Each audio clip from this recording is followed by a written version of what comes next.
أنا مضيع نظاراتي لي تقريبا أسبوع. يوم قلت الله أكبر صلاة الظهر، يوم واحد يقول لي رح بالمخيم تلقاه انتانكي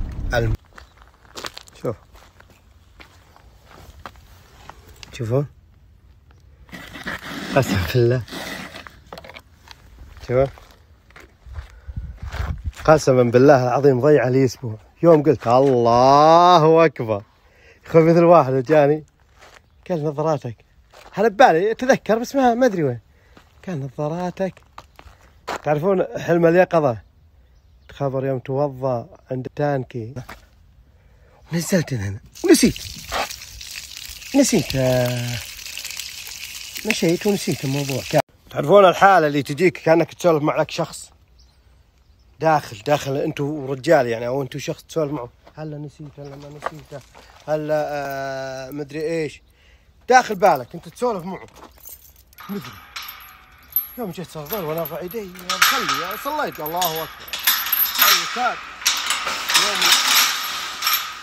يسولف معي نظاراتك تلقاهن عند التانكي يوم انك توضيت، قلت خلي اروح اشوف.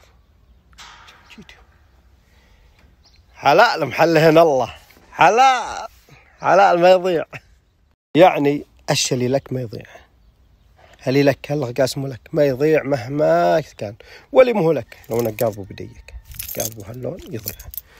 ف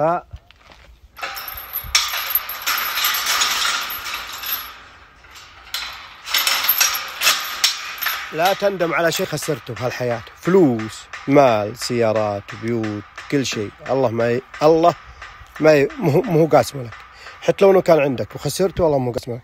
خسرنا من المئات الالوف، ما اقول عاد ملايين، مئات الوف، والله اني ما ندمت عليهم،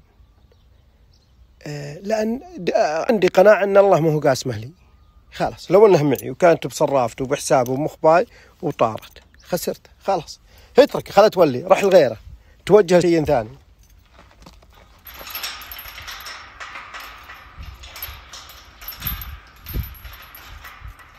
يقسم لك الله شيء